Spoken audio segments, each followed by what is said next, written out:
खाली होती है, लेकिन बोलने से पता लगता है काके काके पीके पीके कि ये कौवा है और ये कोयल है। अब रंग तो एक ही है, लेकिन बोलने से पता लगता है। कौवा किसी को महाराज कौवा किसी का धन नहीं चुराता, फिर भी सबको पता लगता है। और कोयल किसी को धन नहीं देती, फिर भी बहुत प्यारी लगती है। क्यों? क्योंकि वो मीठी बोलती है।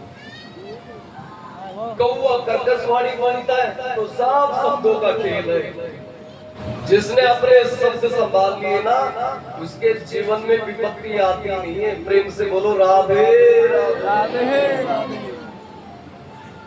तो बोलने से पहले तोलना चाहिए, सोच समझ करके बोलना चाहिए। पहले तोलो और फिर बोलो। लेकिन आज आदमी पहले बोलता है फिर तोलता है, सुनता बाद में। आज बड़ी विचित्र विडंबना है। आदमी सुनता है क्षण भर और बोलेगा मण भर, है ना? सुनेगा थोड़ी सी, बोलेगा बहुत। आज कोई सुनने को भी तैयार नहीं। और यही बात की लड़ाई है, पहले मेरी सुन, पहले मेरी सुन, बस बात बढ़ जाती है।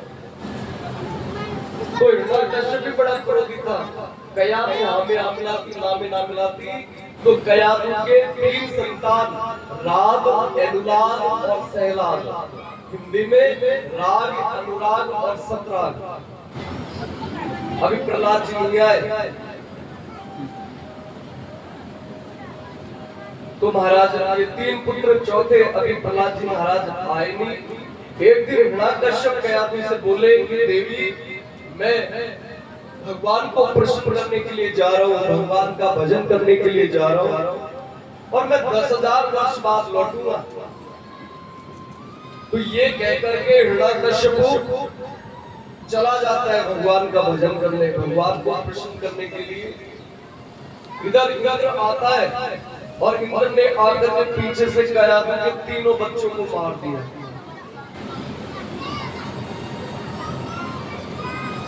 इधर हिरण्यकश्यप त्रिकूट पर्वत पर एक वृक्ष के नीचे बैठा हुआ ब्रह्मा जी को प्रसन्न करने के लिए कहता है कि ब्रह्मदेव प्रसन्न मुद्रा, ब्रह्मदेव प्रसन्न मुद्रा, कि ब्रह्मदेव प्रसन्न मुद्रा, ब्रह्मदेव प्रसन्न मुद्रा। हिरण्यकश्यप बोलता भजन में ब्रह्मदेव प्रसन्न मुद्रा।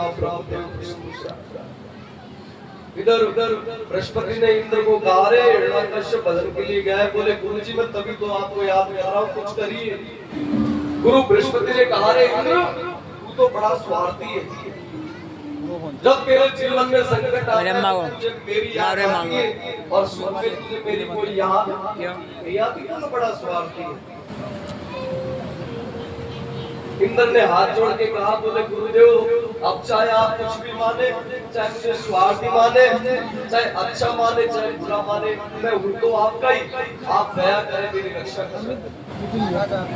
तो इंद्र के बार बार प्रार्थना पर आज गुरु बृहस्पति जी चले हैं त्रिकूट पर्वत पर, और जिस वृक्ष के नीचे हिरण्यकश्यप भजन करने के लिए बैठा हुआ था, उसी वृक्ष की डाली पर बृहस्पति जी महाराज तोते का रूप बना करके और नारायण का नाम लेने लगे।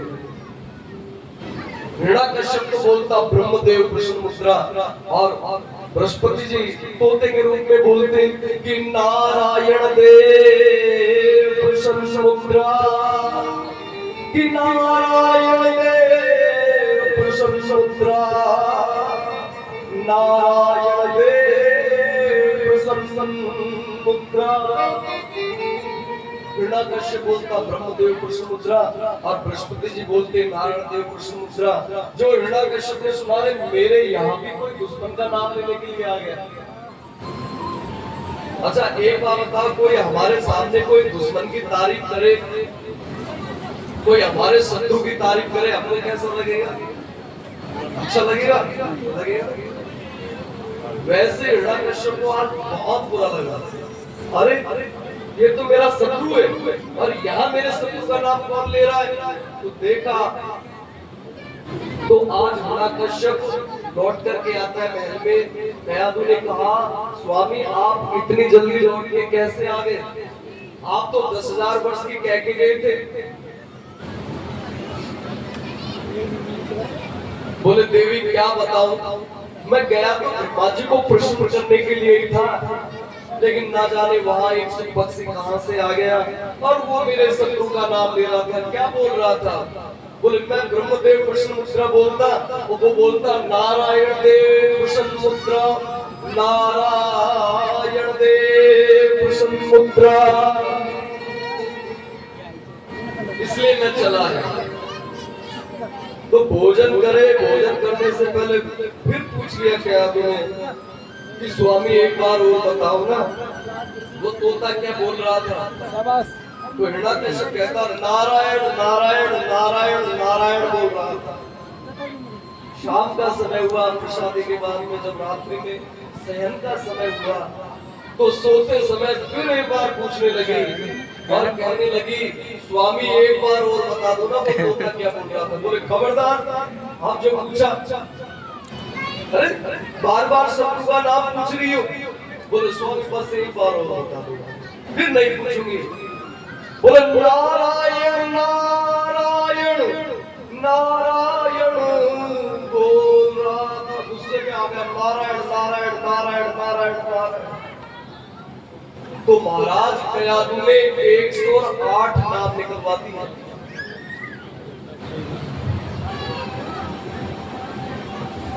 और जब दोनों नाम ले रहे थे उसी समय कयाधु के गर्भ में भक्त प्रहलाद जी का आगमन हुआ।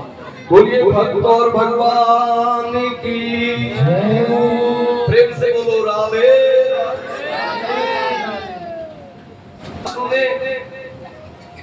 जो समाधि में देखा तो नारद जी को बुलाया, नारद को बुला करके कहा, इंद्र से कहना नारद जी कि कयाधु के गर्भ में मेल होगा। फिर भगवान के कहने पर नारद गया है और नारद ने जाकर इंद्र को समझाया तो इंद्र ने फिर कयाधु को छोड़ा। फिर नारद जी कयाधु को अपने आश्रम में लाए और आज सुना तो कयाधु हो रहे, लेकिन कयाधु के माध्यम से गर्भ में भक्त प्रहलाद जी श्रवण कर रहे। श्रवणम प्रत्येक व्यक्ति को नवदा भक्ति में से 3 भक्ति अवश्य करनी चाहिए। श्रवणम भगवान की कथा को सुनना चाहिए, कीर्तन अपने मुंह से भगवान का नाम खूब लेना चाहिए, गाना चाहिए। स्मरण आप जो कथा में आज सुन के जाते हो रोज, तो सोने से पहले रात में सबका स्मरण करें, आज ये कथा सुनिए, आज ये कथा सुनिए। ये 3 भक्ति प्रत्येक व्यक्ति को करना चाहिए। लेकिन आजकल कोई भजन, कोई भगवान का नाम कोई नहीं लेना चाहता। नाच लेंगे, गा लेंगे, लड़ाई कर लेंगे, झगड़ा कर लेंगे, निंदा चुगली कर लेंगे, है ना।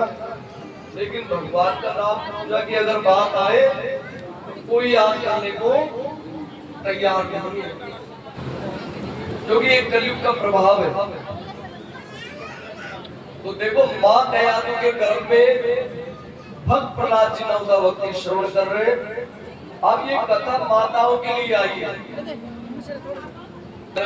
बस वो यही कारण था क्योंकि माँ ने उस समय कयाधु ने नवदा भक्ति श्रवण करी, भजन किया, सत्संग किया। सुखदेव जी कहते राजन, इधर हिरण्यकश्यप ब्रह्मा जी को प्रसन्न करने के लिए तपस्या कर रहा है। क्यों? क्योंकि वरदान प्राप्ति के लिए। और ब्रह्मा जी हिरण्यकश्यप की तपस्या को देख करके प्रकट हो गए। बोलिए भक्तवत्सल भगवान की जय हो। ब्रह्मा जी बोले कि मैं तुम्हारी तपस्या से प्रसन्न हूं, बोलो क्या चाहिए। हिरण्यकश्यप बोला कि महाराज पहले वचनबद्ध हो जाओ, तुम्हारा कोई भरोसा नहीं, तुम बदल जाओ, पहले वचनबद्ध हो जाओ, मैं मांगूंगा वो देना पड़ेगा। तो भगवान ने कहा ठीक है, मांग क्या चाहिए। अब ब्रह्मा जी से हिरण्यकश्यप कह रहा है कि प्रभु ना दिन में मरूं, ना रात में मरूं, ना अंदर मरूं, ना बाहर मरूं, ना किसी अस्त्र से, ना शस्त्र से, ना किसी जानवर से, ना मनुष्य से, और सुनो, ये जो 12 महीने होते हैं ना, इन 12 महीनों में से भी एक कोई सा भी महीना हो उसमें भी मैं नहीं मरी। भगवान ने कहा एवं वस्तु, लेकिन तेरा काल आएगा अपने आप जगह ढूंढ लेगा। भगवान ब्रह्मा ने जब हिरण्याकश्यप को वचन दे रहे थे तो साथ में ये भी कहा कि काल आएगा और अपने आप जगह ढूंढ लेगा। हिरण्याकश्यप आज वरदान पाकर के बड़ा प्रसन्न होता है और महल में आकर के महाराज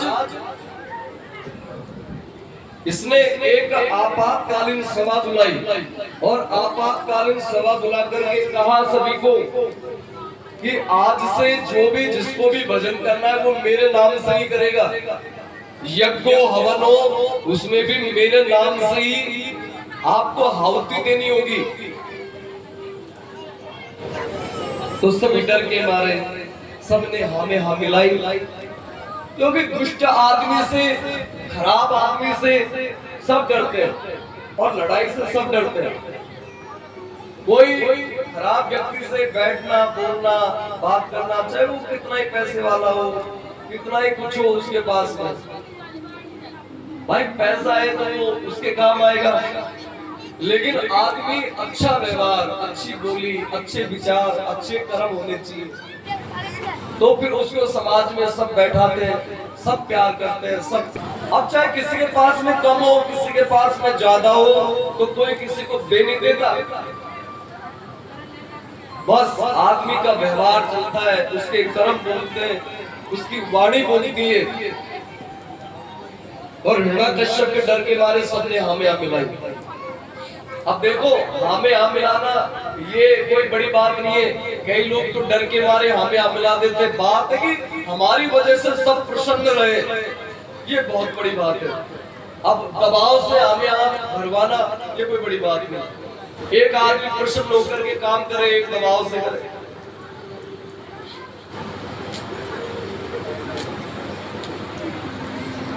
और हिरण्याकश्यप आज महाराज महल में जोर जोर से अभ्यास करने लगा, गर्जना करने लगा।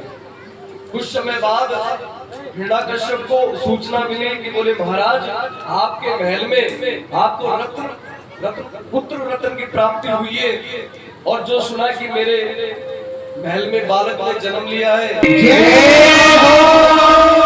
प्रेम से बोलो राधे। समय अनुसार प्रहलाद जी आयु में ढूंढने लगे। हिरण्याकश्यप ने देखा कि अब मेरा पुत्र अध्ययन के योग हो गया, तो तुरंत हिरण्याकश्यप ने दैत्यों के गुरु शुक्राचार्य के महाराज दोनों पुत्रों को बुलाया है, नाम है संडामृत, और दोनों को कहा कि मेरे बेटे को राजनीति सिखानी है, धर्म नीति नहीं सिखानी, राजनीति। और संडामृत प्रहलाद जी को आश्रम में ले आए। प्रहलाद जी की पढ़ाई सुचारू रूप से प्रारंभ की गई। एक दिन हिरण्याकश्यप ने मंत्री भेजे 3, कहा कि प्रहलाद जी को बुलाकर लेकर के आओ, मेरे बेटे प्रहलाद को लाओ।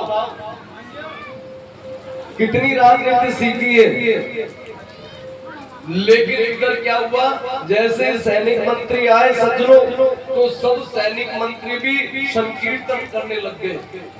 जो भाव देखा, आए तो प्रहलाद जी को लेने के लिए, लेकिन भक्त प्रहलाद जी भक्ति में लीन कीर्तन में मगन हो रहे थे। सब कीर्तन गा रहे थे, प्रहलाद जी के मित्र मंडली। और उस दृश्य को देख करके महाराज सैनिक मंत्री